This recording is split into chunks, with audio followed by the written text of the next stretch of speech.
The tablet screen glared under the harsh afternoon sun, just as tacky as the neon green kitchen design on it. I tried to keep my voice steady. "I just think a classic white adds more long-term value, Chloe. It's timeless." She didn't even look at me. She just glanced at my son, Adam, with a tired sigh, as if I were a buzzing fly. "Carol, with all due respect," she said, her voice dripping with false sweetness, "this is our house now. You're just a guest. You don't get a vote." I watched Adam stare at his worn-out sneakers, a puppet whose strings had just been cut. That single sentence was the earthquake, but the ground beneath my feet had been cracking for months. To understand how I became a guest in the home I built, we have to go back to the beginning. The beginning wasn't a thunderclap, it was a whisper. It arrived on a Tuesday, wrapped in fake concern and smelling of Chloe's expensive, sharp perfume. For the 3 years since my husband, Mark, passed, my life had settled into a quiet rhythm. Our house, a sturdy brick colonial on a street lined with oak trees, had become the quietest house on the block. It was paid for. Every floorboard, every fixture, was a testament to 40 years of shared work, of late nights poring over plans at the kitchen table, of weekends spent painting instead of going on vacation. Mark had been the builder, the one with the calloused, capable hands, but I had been the architect, the one who saw the angles, who managed the books, who turned his raw talent into a thriving business. Now, the silence in these rooms was a physical presence. It was the only thing that had moved in after he left. That Tuesday, the silence was shattered by the sound of Chloe's oversized SUV rumbling into the driveway. I saw them through the kitchen window. Chloe practically bounded out of the driver's seat, all bright white teeth and a blazer that probably cost more than my monthly grocery bill. My son, Adam, unfolded himself from the passenger side, like a man who'd been held captive. He had his father's height, but none of his confidence. Lately, he always looked like he was apologizing for taking up space in the world. They came in bearing gifts, a ridiculously large bouquet of lilies, funeral flowers, I thought grimly, and a glossy travel brochure. "Mom," Adam said, giving me a hug that felt both too tight and completely hollow. "We were worried about you." "Worried? I was just alphabetizing my spice rack, Adam. The height of suburban drama." Chloe glided past him, placing the brochure on my granite countertop like she was presenting a winning lottery ticket. Her eyes weren't on me. They were scanning the living room, the custom-built mahogany bookcase, the silver-framed photos on the mantel. It wasn't the look of a visitor. It was the look of an appraiser. "Carol, you work so hard," she began, her voice smooth as silk. "Keeping this big place up all by yourself. You never take a break. So, we decided you needed one." She tapped the brochure. 2 weeks. All expenses paid at the Saguaro Serenity Spa in Phoenix. Massages, mud baths, yoga, the works. It's time for you to finally relax. To let go a little. There it was. Let go. The phrase hung in the air between us. They didn't want me to let go of grief. They wanted me to let go of this house. I picked up the brochure. The pictures showed smiling, serene women my age, wrapped in white robes, sipping green juice by a turquoise pool. It looked like a luxury prison. "This is so thoughtful," I said, forcing a smile that felt like cracking plaster. "But it's really too much." "Nonsense," Chloe chirped. "We insist. We've already booked the flight for this Friday. We'll even drive you to the airport. You don't have to do a thing." That was the part that snagged in my mind. You don't have to do a thing. It wasn't an offer of help. It was an instruction. They were managing me. I looked at Adam, who was suddenly fascinated by a scuff mark on his shoe. He wouldn't meet my eyes. In that moment, I knew this wasn't his idea. He was just the hands, same as his father. But Chloe was the brain. A different kind of brain than mine, but a brain nonetheless. After they left, with my promises to pack my bags, the house felt violated. The scent of Chloe's perfume lingered in the air, an invasive species in my quiet garden. I walked into Mark's old office, a room they hadn't yet dared to comment on. It was exactly as he'd left it, his leather chair, the scent of old paper and wood polish. My eyes landed on the small, simple frame on his desk. It wasn't a photo. It was a cocktail napkin from a diner we'd gone to in 1982. On it, in faded blue ink, was the first rough sketch of the load-bearing beam design that had become the signature of his construction company, the design that had made us. His handwriting was a messy scrawl, but mine was there too, a neat, small annotation in the corner with a series of calculations, followed by a single sentence. The angle is here. That napkin was our genesis. It wasn't a memory, it was a contract. It was proof that this house, this life, this legacy, was built by two sets of hands and two minds. Chloe saw a widow rattling around in a house full of old brown furniture. She had no idea she was looking at the architect. I ran my fingers over the glass. A cold knot of certainty formed in my stomach. This trip wasn't a gift, it was an opportunity. Theirs, not mine. They thought they were shipping their problem off to the desert for 2 weeks so they could get to work. I stood there for a long time, the quiet of the house wrapping around me again. But this time, it wasn't an empty silence. It was the silence of a hunter waiting in a blind. They thought I was a relic, a ghost haunting the past. They were about to find out that the quietest person in the room is often the one you should be most afraid of. I picked up the phone and made a call. Then I started to pack. Not the things Chloe would expect, anyway. I left the brand new sundress and the bathing suit she'd bought me folded neatly on my bed, a piece of silent theater for them to discover later. My real suitcase contained 2 laptops, a folder of financial documents I'd pulled from my home safe, a burner phone, and 3 changes of simple, dark clothes. Everything I needed for a war room, not a spa day. The last thing I packed was the small framed napkin from Mark's desk. As I wrapped it in a soft cloth, the memory came rushing back, as clear and sharp as the day it happened. We were in a booth at a Mel's diner, the kind with red vinyl seats and a jukebox that only played the classics. Mark was sketching frantically on the napkin, his big hands surprisingly clumsy with the pen. He was a genius with a hammer and a level, but putting his vision on paper was like trying to bottle lightning. He'd thrown his hands up in frustration. "It's no good, Carol. The math doesn't work. The load distribution is off." I took the napkin and a pen from my purse. I wasn't an engineer, but I understood numbers. I understood balance sheets and profit margins, stress points and leverage. It was all the same language, just a different dialect.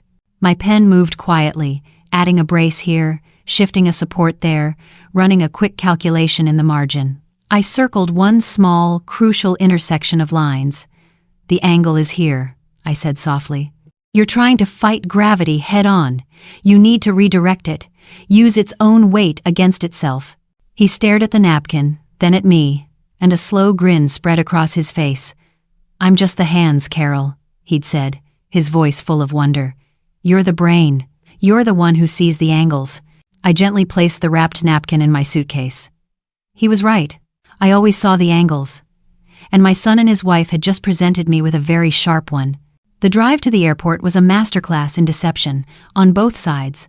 I played the part of the flustered, grateful mother, allowing Chloe to fuss over my ticket and Adam to handle my, mostly empty, large suitcase.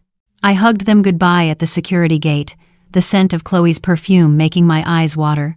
"Have the most amazing time, Mom. You deserve it," Adam said, his voice thick with a guilt he probably couldn't even name. I watched them walk away, 2 predators leaving the kill site, convinced their prey was down. Then I walked straight through security, found the first airport exit, and took a cab to a place I'd booked on the burner phone. A drab, anonymous hotel 10 miles from my own house. The Saguaro Serenity Spa, it was not. The lobby smelled faintly of bleach and regret. My room had a view of a concrete wall and a rattling air conditioner that sounded like a dying animal. I laid the glossy spa brochure on the scratchy polyester bedspread. Then I pulled out my laptop and set up my command center. For 2 days, I did nothing. I let the silence settle. I let them think I was getting mud baths and learning to meditate. I needed them to get comfortable, cocky even. On the 3rd morning, it came. An email notification from my bank, an automated alert I'd set up years ago for any transaction over $4,000. It was a simple line of text that made my heart beat like a drum. Payment of $5,000 processed to Phoenix Design LLC from Tillman Family Trust. Phoenix Design LLC. A little on the nose, I thought. I did a quick search. The LLC was brand new, registered just 6 weeks ago. The address was a P.O. box. There was no website, no phone number. It was a ghost company, a shell designed to swallow money and disappear. This wasn't just redecorating. This was a premeditated, calculated withdrawal. This was theft. My hand was shaking, not with fear, but with a cold, clear rage. I took a deep breath, the stale, air-conditioned air doing little to cool the fire in my chest. I opened the second laptop. This was the result of the phone call I'd made before I packed. A quiet word with a private security firm Mark and I had used for our business. They were discreet, and they were fast. A login screen appeared. I typed in a password, and my home office bloomed into view, the image slightly distorted from the fisheye lens. The camera was tiny, no bigger than a screwhead, hidden in the frame of a landscape painting across from Mark's desk. I had watched the technician install 3 of them, my stomach in knots the entire time. Now, seeing the familiar room on this grainy feed felt like an out-of-body experience. It was my sanctuary, and I was about to watch it be invaded. The headache that had been brewing behind my eyes for days began to throb in earnest. I leaned closer to the screen, my reflection a pale ghost on the image of the room I built, and I waited. The only sound in the hotel room was the rattling hum of the air conditioner, a lonely, mechanical heartbeat. Outside my window, there was nothing but a concrete wall and a sliver of gray sky. Inside the laptop, there was my whole life, held in a fragile, digital frame. For hours, the image was still. Just the familiar sight of Mark's leather chair, the mahogany desk, the afternoon sun slanting through the blinds, casting long shadows across the room. Then, movement. A flicker in the hallway camera, followed by the sight of my front door swinging open. No knock, no key in the lock. They had left it unlocked. My stomach tightened. Chloe entered first, a whirlwind of confident energy. She was on her phone, already talking. Yeah, the lighting in here is terrible. We'll have to get recessed put in. And the walls, God, so much brown. Adam followed her, carrying a toolbox that looked like a prop in his hands. He glanced around nervously, his shoulders hunched, as if he expected his father's ghost to materialize and send him to his room. A moment later, 2 men in dusty work clothes appeared behind them, carrying moving blankets. My heart hammered against my ribs. This was happening. I was a spectator at the dismantling of my own life. My feed switched to the office camera as they all walked in. The audio was tinny, a faint echo of their voices traveling through the laptop speakers. Okay, let's start with this beast, Chloe said, slapping the top of Mark's handcrafted desk. It was a solid piece of walnut he'd spent a month building in his workshop, his masterpiece. To her, it was just a beast. It's all so brown and dated. We're painting this whole room millennial gray for the baby's nursery. The baby. The one they'd been trying for. She was using a hypothetical child as a shield for her greed. Adam shifted his weight. Chloe, I don't know. Dad loved this desk. Adam, your dad's gone, she said, her voice sharp, devoid of any sympathy. We have to live in the present. This furniture is weighing the whole house down. It's depressing. She turned to the workers. Get this out of here. And the bookcase. All of it. I watched, paralyzed, as they began to empty the room. My room. Our room. Each piece of furniture they carried out felt like a physical blow. The chair where I'd sat 1,000 times, talking with Mark about our day. The bookcase that held not just books, but decades of photo albums, souvenirs from our travels, the Little League trophies Adam had been so proud of. They were just taking it. My throbbing headache intensified, a sharp, pulsing pain behind my eyes. I wanted to scream, to somehow project my voice through the screen and stop them. But I sat there, gripping the edge of the cheap hotel desk, my knuckles white. This was the slow burn. This was the evidence. Once the room was mostly empty, Chloe walked over to the wall where the bookcase had stood. She ran her hands over the wallpaper. Okay, now for the important part. She nodded at Adam. Open it. I held my breath. Adam hesitated, his face pale on the grainy feed. He looked like a child caught stealing cookies. Are you sure about this? He whispered. Don't be weak, Adam, she snapped. It's just sitting there. It's our money now. It's our house. He sighed, a sound of complete defeat, and pressed a section of the wall. A hidden panel clicked open, revealing the dull gray metal of Mark's personal safe. My heart sank. He'd shown Adam the combination years ago, just in case. What a fool I'd been. What a fool we'd both been. Adam spun the dial with a practiced motion. The heavy door swung open. Chloe practically pushed him aside to look inside. The camera angle was perfect. I could see everything. She reached in and pulled out a thick manila envelope. She opened the clasp and fanned out the contents. Bearer bonds. Unregistered. Untraceable. The nest egg Mark and I had so carefully built, the one meant to see me through the rest of my life. Finally, Chloe breathed, a greedy, triumphant smile on her face. Now we can pay the contractor and do a serious Costco run for the party. This is what I'm talking about. She stuffed the bonds into her oversized purse. And then she saw it. At the back of the safe, the last thing left. The small, framed napkin. She pulled it out, her brow furrowed in confusion. She held it up, squinting at the faded ink. "What is this garbage?" she said, her voice laced with contempt. Adam leaned in. "Oh, that was from the first big job Mom and Dad did. Dad was always so proud of it." Chloe scoffed, a short, ugly sound. So stupid.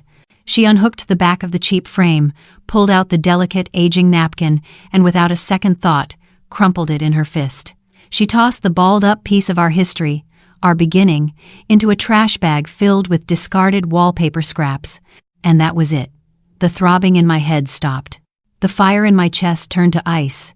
She hadn't just stolen our money. She hadn't just discarded our furniture. She had tried to erase me, to erase us. In that moment, she had signed her own warrant.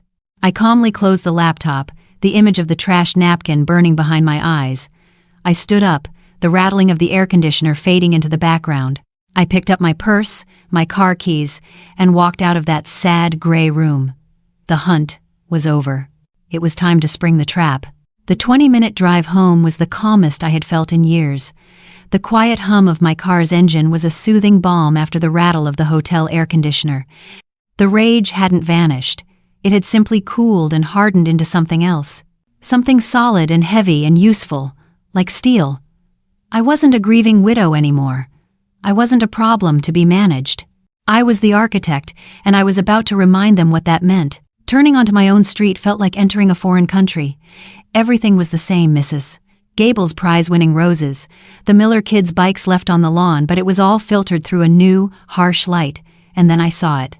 Parked right in my driveway, where my husband's truck used to be, was a generic white work van, its back doors gaping open like a wound. One of Mark's heavy-duty construction helmets, a faded yellow one he'd worn for 20 years, was sitting on the grass next to a pile of our belongings, discarded like trash. I pulled into the curb behind the van, my movements deliberate and precise. I didn't slam the car door. I didn't rush. I walked up my own front path, my heels clicking on the flagstones Mark and I had laid one sweltering July weekend. The front door was wide open. Inside, my house was a chaotic mess of drop cloths and dust. The air, which usually smelled of lemon polish and old books, was thick with the chemical odor of paint primer. They had already started. I walked through the downstairs, a ghost in my own home. My living room furniture was shoved into the center of the room, shrouded in plastic like a row of corpses. In the dining room, the chandelier my mother had given me was gone, a tangle of wires hanging from the ceiling in its place. Every change was a fresh insult, a new slash of a knife. I found them in the office, or what was left of it. The walls were a sterile, primer white. Chloe was standing in the middle of the room, her arms crossed, directing the two workmen. Adam was trying, and failing, to disconnect the complex wiring of the built-in sound system his father had installed. I cleared my throat. It wasn't a loud sound, but in the echoing, empty room, it was enough. Adam dropped a pair of wire cutters. They clattered loudly on the hardwood floor. He turned, his face a mask of disbelief, his mouth opening and closing with no sound coming out. Chloe spun around, her expression flickering from annoyance to pure, unadulterated shock. "Carol," she stammered, recovering first. "What are you, your flight? The spa?" I let the silence hang in the air for a beat, letting her words die. I looked around the desecrated room, then back at her. "I decided to come home," I said, my voice unnervingly calm. "It seems I'm just a guest here. You, however, are trespassing." My line landed with the force of a physical blow. It was her own weapon, her own dismissive phrase, turned back on her. Adam went completely pale, as if he might actually faint. "Mom," he finally managed, taking a step forward. "Mom, it's not what it looks like. We We were getting the nursery ready. As a surprise. A surprise. The lie was so pathetic, so childish, it was almost insulting. I held up my hand, stopping him in his tracks. "The nursery," I said, my voice flat. "The one you're funding with stolen assets." Chloe's shock finally hardened into defiance. She took a step forward, placing herself slightly in front of Adam, the protector of her weak-willed accomplice. "You can't prove a thing," she sneered. "We're family." "We were just trying to help." As the words left her mouth, the doorbell rang. The sound was crisp and clear, cutting through the tension. Both of them jumped. Chloe's eyes darted toward the front door, a flicker of panic in their depths. I didn't move. I just looked at her, a small, cold smile touching my lips for the first time. "That'll be Mr. Harris," I said. "The forensic auditor. He's been monitoring the trust account with me for the past 3 weeks. Ever since your $5,000 Phoenix design fee flagged the system." The color drained from Chloe's face. Her carefully constructed mask of superiority shattered, leaving behind the raw, ugly face of a common thief caught in the act. She looked at Adam, then back at me, her mind racing, searching for an angle I hadn't already seen. But she couldn't find one. Because I had designed the trap, I had set the bait, and she had walked right into the center of it. She was just the hands. I was the brain, and I was just getting started. The doorbell chimed again, a cheerful, 2-note sound that was completely at odds with the tomb-like silence in the room. I walked to the front door, my steps measured, and even on the dusty floorboards. I opened it to find 2 men in dark, conservative suits.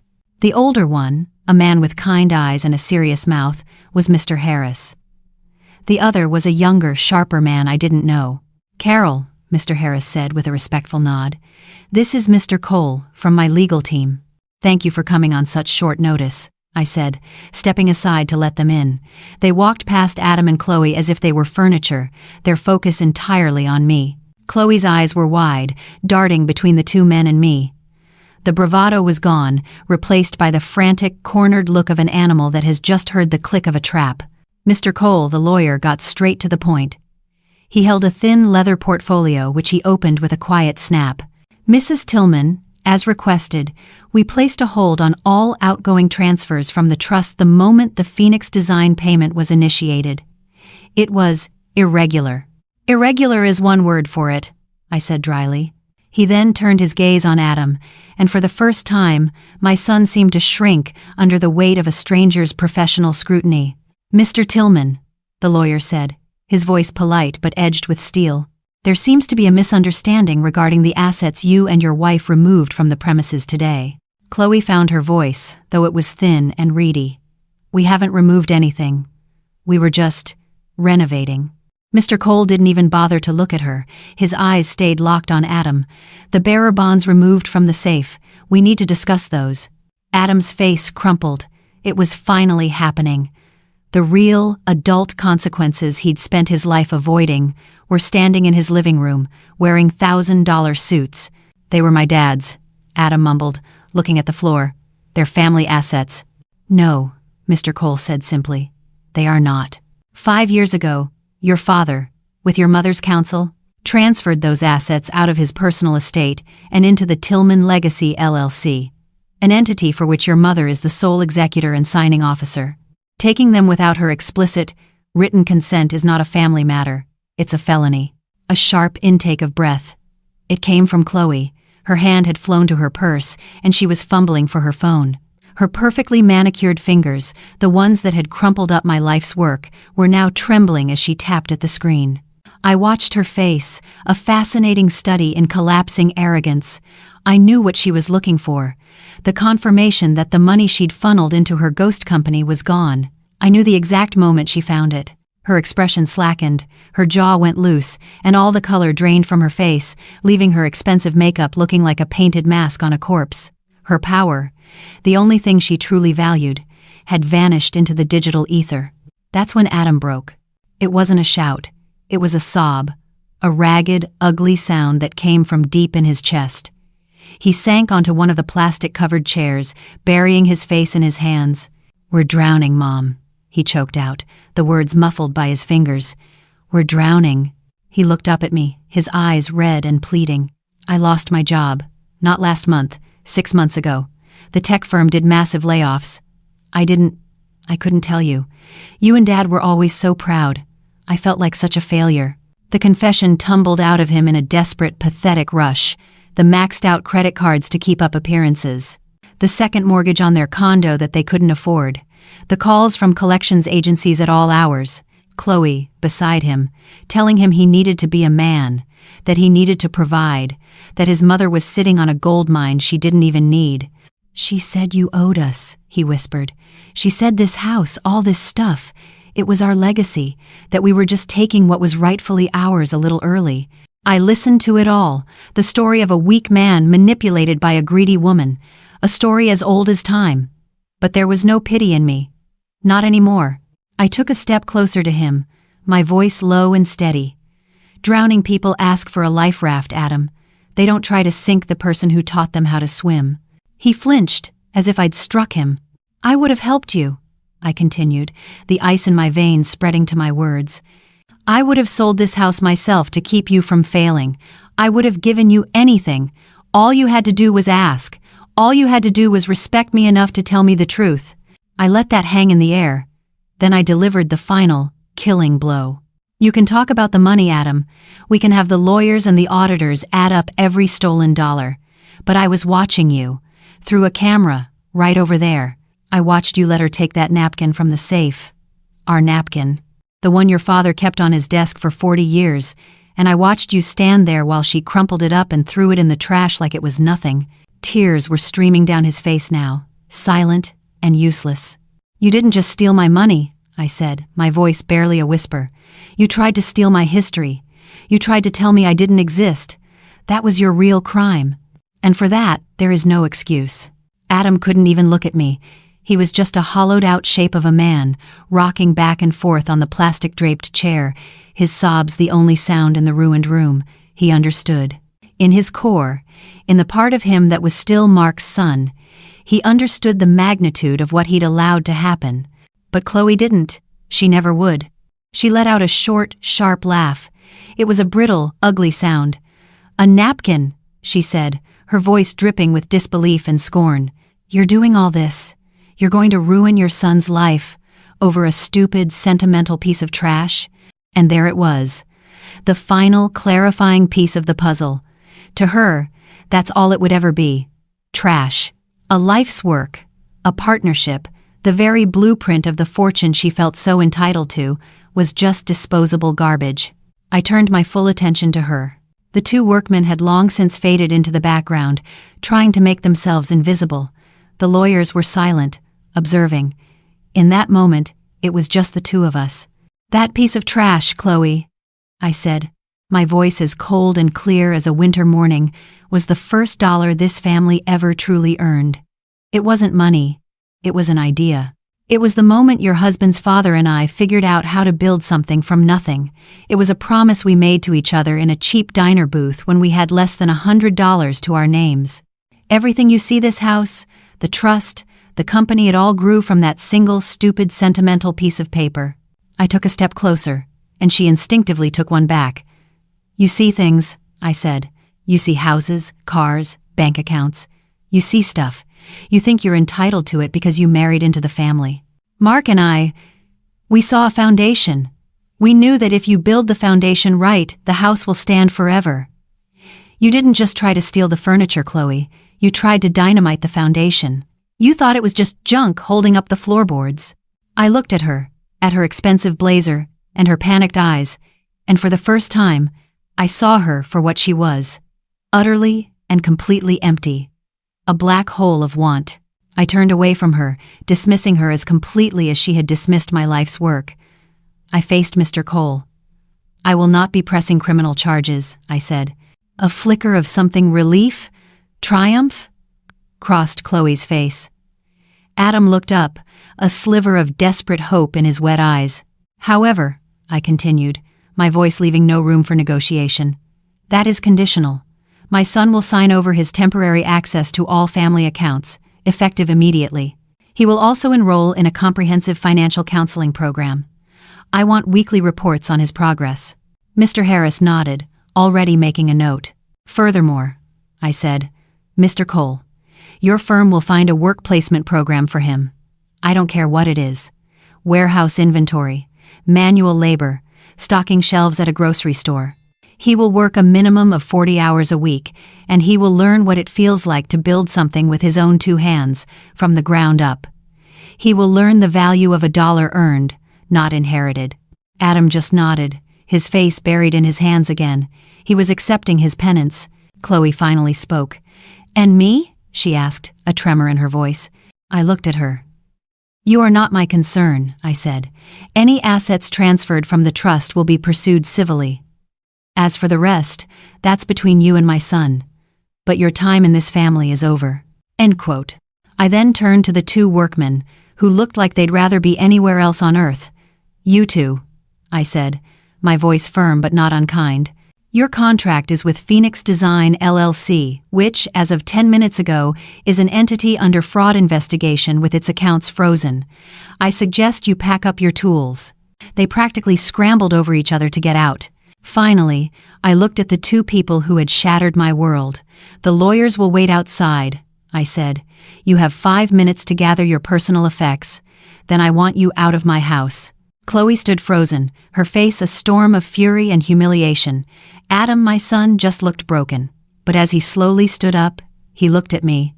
And, for the first time in a very long time, I saw not a puppet, but a man. A broken man, yes, but one who was finally, painfully, seeing the truth. "Okay, Mom," he whispered. "Okay." End quote. The 2 lawyers gave me a slight, professional nod and then stepped outside, closing the front door quietly behind them. Their absence sucked the air out of the room, leaving a vacuum filled only by the smell of primer and the sight of my life shrouded in plastic. The 5 minutes I'd given them stretched into an eternity. Chloe stood rigid, her phone clutched in a white-knuckled grip. Her face was a canvas of disbelief. This wasn't how her story was supposed to go. In her world, the old were meant to fade away gracefully, leaving their assets behind like neatly stacked chips at a casino table. They weren't supposed to have lawyers. They weren't supposed to have hidden cameras. They weren't supposed to fight back. Adam, on the other hand, moved like a man in a dream. He walked over to the toolbox he'd brought in, the one he'd dropped when I first appeared, and began placing the tools back into their slots with a slow, deliberate care. It was a small, pointless task, but it was something to do with his hands. Something to keep from looking at me. "This is insane," Chloe finally hissed, her voice a venomous whisper. "You'd do this to your own family? You'd humiliate your own son in front of strangers? You are a bitter, selfish old woman." I didn't even turn to look at her. My eyes were on the large, black trash bag leaning against the wall, filled with strips of our old wallpaper and other debris from their demolition. I walked over to it, the plastic drop cloths crinkling under my feet. The sound was unnaturally loud in the silence. I reached into the bag, my fingers brushing past dusty, torn paper until I felt it. A small, tight ball. I pulled out the crumpled napkin. Holding it in the palm of my hand, I carefully began to smooth it out. The paper was fragile, threatening to tear. I worked slowly, uncreasing the sharp folds she had so carelessly made, flattening it against my leg. The faded blue ink of Mark's sketch and my own neat calculations reappeared, a faint but stubborn ghost refusing to be exorcised. This was my proof of life. This was the cornerstone. I looked at Adam. He had stopped what he was doing and was watching me, his face a mask of utter shame. He saw what I was holding. He remembered. The weight of 40 years of history was in my hands, and he had let her throw it away. "Adam," I said, my voice quiet but carrying the unmistakable weight of a final command. He straightened up, his attention absolute. I walked to the open doorway of the office and looked out toward the driveway, at the white van and the pile of my belongings sitting on the grass, at his father's yellow hard hat, lying upside down like a beggar's bowl. "Unpack the van," I said. Chloe scoffed. "You can't be serious. We're not your servants." I ignored her. My focus was entirely on my son. "Put everything back," I said. "Mark's desk, the bookcase, every single book, and when you're done with that, you can bring my dining room chandelier back up from the basement. Unpack the van. Now." It wasn't a request. It was the first payment on a debt he could never fully repay. It was his new reality. He was no longer the son waiting for an inheritance. He was the man who had to rebuild, piece by painstaking piece, the legacy he had tried to help destroy. He looked from my face to the crumpled napkin in my hand, and something in him finally, irrevocably, broke. He nodded once, a single, sharp dip of his head. He walked past his stunned wife without a word, out the front door and toward the van. A moment later, I heard the metallic scrape of furniture being dragged across the van's floor. Chloe stared at me, her mouth hanging open. The sight of her husband, her puppet, obeying my command had finally rendered her speechless. I folded the napkin once, gently, and slipped it into my pocket. "Your 5 minutes are up," I said to her. "Get out of my house." For a second, I thought she might actually lunge at me, a final, desperate act of defiance, but she didn't. She looked at Adam, who was already heading out the door to begin his penance, then at me, then at the two lawyers standing like statues on the front lawn. She was boxed in. Every angle she could have played had been anticipated, every escape route sealed. With a look of pure, unadulterated hatred, she snatched her purse from the floor, turned, and walked out.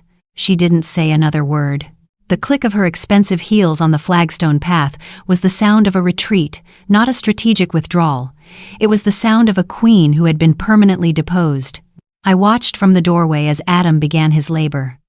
The afternoon sun was hot, and the air was thick with humidity.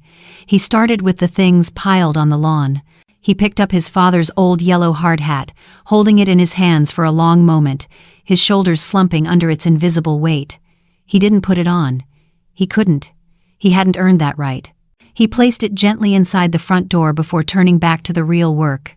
I went to the kitchen, poured myself a tall glass of iced tea, and carried it out to the front porch. I sat down in one of the wicker chairs Mark and I used to sit in on summer evenings. I placed the glass on the small table beside me, the condensation immediately beating on its surface. From my perch, I had a perfect, unobstructed view of the driveway. I was the architect, and this was the quality inspection. The first piece he tried to move was a heavy oak end table.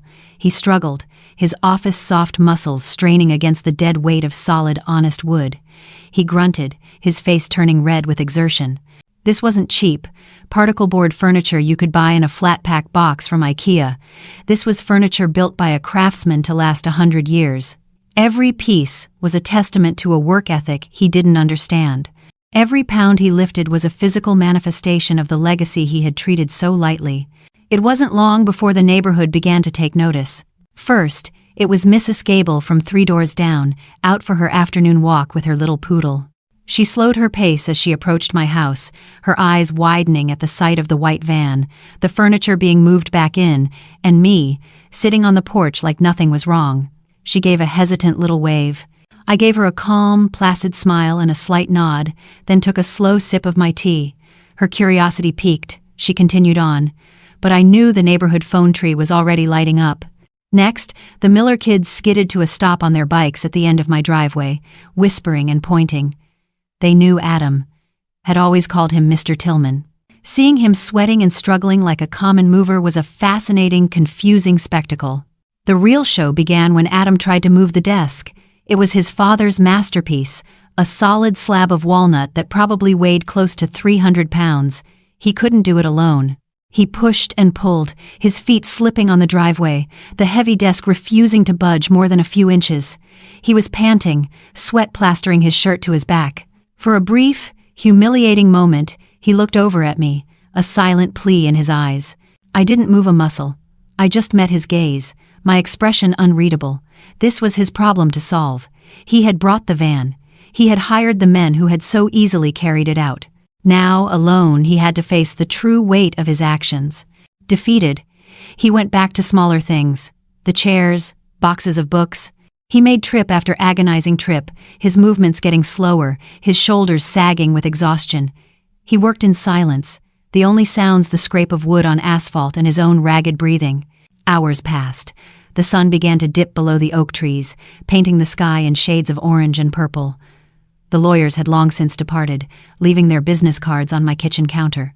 Chloe was gone, having called an Uber that had idled at the curb for a long, awkward minute before she finally emerged from her own car and climbed in, refusing to look at the slow-motion disaster she had orchestrated. By the time dusk settled, the van was finally empty. The office was full again, though the furniture was placed haphazardly, not with the careful precision Mark had used. The chandelier was still in the basement. The walls were still a ghastly primer white, but the stolen pieces were back inside my walls. Adam stood in the doorway, leaning against the frame, completely spent. He was covered in a sheen of sweat and dust. He looked older. He looked 10 years older than he had that morning. "It's back," he said, his voice hoarse. "Everything from the van is back inside." I stood up from my wicker chair, my iced tea long since melted. I walked past him into my house without a word. The air inside still smelled of paint and deceit. It no longer felt like my sanctuary. It felt like a crime scene. But it was my crime scene. And now, at least, I could begin to clean up. I walked through the living room, stepping over drop cloths and around the shrouded furniture. The familiar layout of my home was gone, replaced by an obstacle course of my own possessions. Adam followed me, his heavy footsteps echoing in the unnatural emptiness.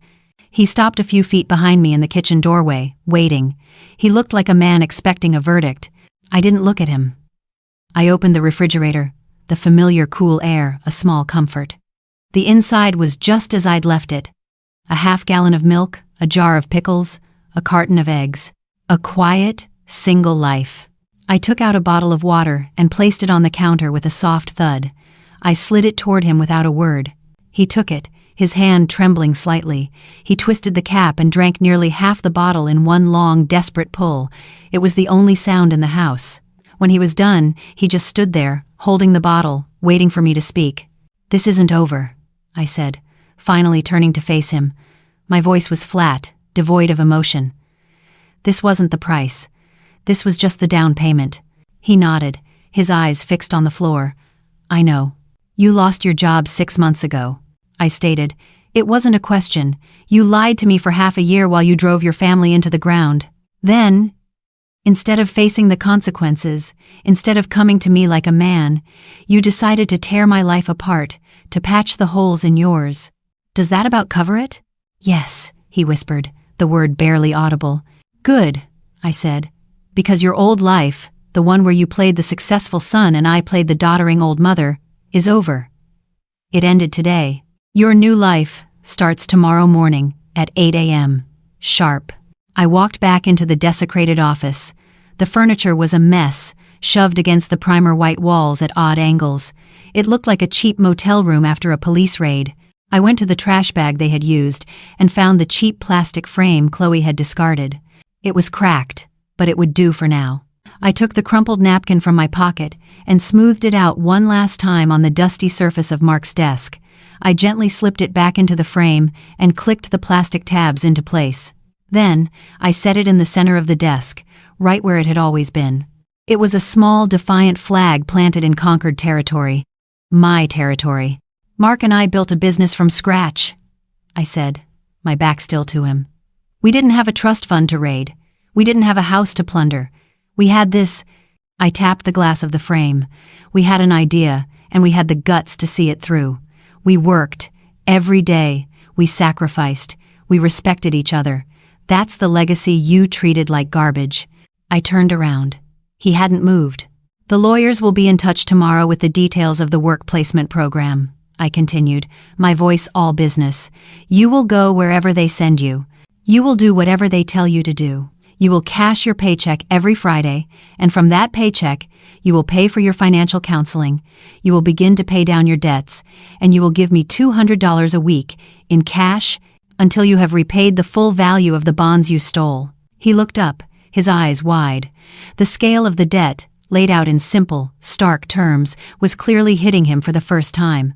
"It will take years," he said, his voice hollow. "Yes," I said, "it will.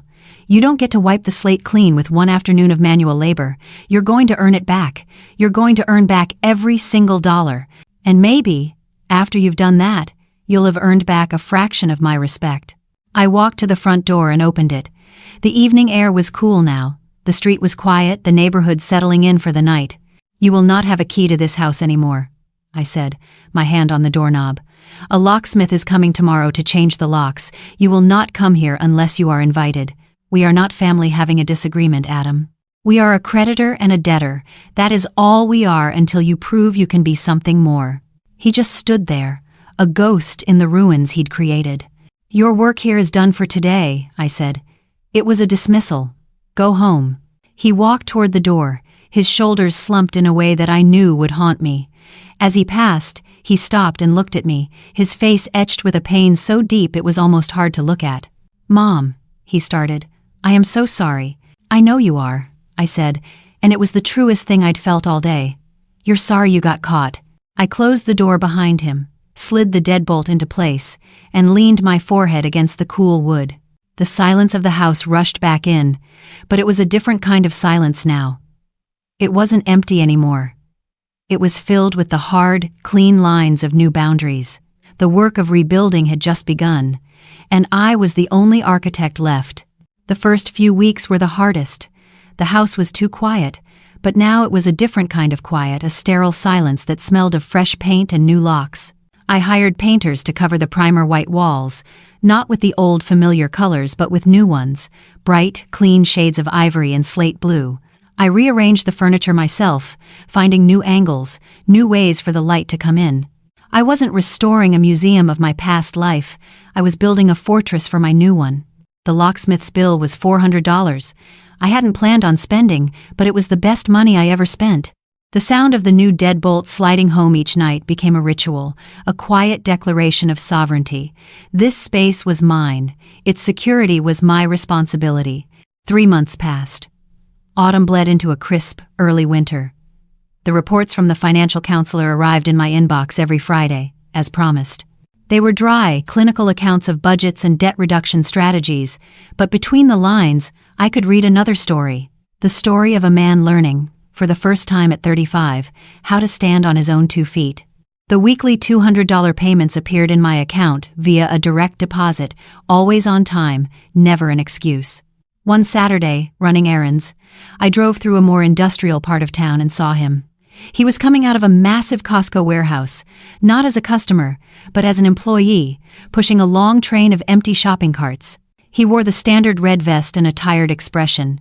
He moved with the weary efficiency of someone who had been on his feet for 8 hours. He didn't see me. I didn't stop. I just watched for a moment, then drove on. He was paying his debt. The work was his. The lesson was his. My part was to let him learn it. My own work had taken me in a direction I never could have predicted. That cold rage had thawed, and in its place, something new had taken root. A purpose. I had spent my life as the silent partner, the brain behind the hands. I had managed millions, negotiated contracts, and navigated complex financial structures, all under the umbrella of my husband's name. I realized that the trap Chloe had set for me was one that thousands of women fall into every year. They are left alone, suddenly in charge of finances they don't understand, and become easy prey for the predators sometimes, the ones sleeping down the hall, which is how I found myself here, not in my quiet colonial, but on the 12th floor of a gleaming glass office building downtown. The air here smelled of coffee and ambition. My office wasn't large, but it was mine, and on my sleek, modern desk, right next to a state-of-the-art laptop, sat a small, simple frame. It held a faded cocktail napkin. I was in a conference room, facing 3 venture capitalists, 2 men and 1 woman, all sharp, all skeptical, all looking at me like I was a curiosity. A 60-something widow in a tailored navy blue dress, pitching a startup. So, to summarize, Mrs. Tillman, the woman said, leaning forward, your proposal is to launch a financial consultancy firm, Legacy Builders, aimed specifically at widows, divorcees, and retirees. You believe there's a market in teaching them to protect their own assets. I don't believe there's a market, Miss Chen, I replied, my voice steady. I know there is. It's a market born of fear, misinformation, and too often, betrayal. These women aren't looking for someone to manage their money. They're looking for someone to teach them how to manage it themselves, to teach them how to read a balance sheet, how to spot a fraudulent LLC, how to secure their own legacy. It's not about wealth management. It's about empowerment. I clicked to the final slide in my presentation. It was a simple, powerful image of a blueprint. For 40 years, I said, my gaze sweeping across their faces. I was the co-architect of a very successful life. I was told I was the brain. But when the other half of the partnership was gone, I learned a hard lesson. The brain is useless if it doesn't have its own voice. My company will give these women a voice. We won't just be their consultants. We'll be their teachers. We'll show them how to build their own walls, not out of fear, but out of competence. I closed my laptop. The world sees these women as easy targets. I see them as an army of untapped architects waiting for the right set of tools. I'm not just pitching a business, I'm pitching a revolution, one balance sheet at a time. They were silent for a long moment. Then, Miss Chen leaned back in her chair, and a slow, appraising smile spread across her face. "Mrs. Tillman," she said, "tell me more about the Angles." That was a year ago. Today, Legacy Builders has 2 offices and a waiting list of clients. My house is still quiet, but it's a different kind of quiet now. It's the peaceful silence of a place that is truly, entirely my own. The sound of the new deadbolt clicking into place each night is no longer a reminder of a betrayal. It's the satisfying sound of a day's work well done. Adam is still paying his debt, one $200 deposit at a time. He calls once a week. We don't talk about the past. We talk about his budget, about the new skills he's learning at his job. We are rebuilding, but on a new foundation. One built with the hard, unforgiving materials of responsibility and respect. There's no easy forgiveness in this blueprint. It has to be earned. Sometimes, I sit in my new office, the city lights twinkling outside my window, and I look at the small, framed napkin on my desk. For so long, I thought it was just a memory of the life Mark and I built together. A monument to the past. But I was wrong. It wasn't an ending. It was a beginning. It was the business plan for the life I had to build for myself. My husband was the hands, and I was the brain. But the hardest lesson I ever learned is that eventually, you have to become both. You have to become your own architect. So let me ask you, when did you realize you were stronger than you ever thought possible? Let us know your story in the comments below. If my story resonated with you, you can support me by liking this video and subscribing for more stories about finding your own strength when it matters most.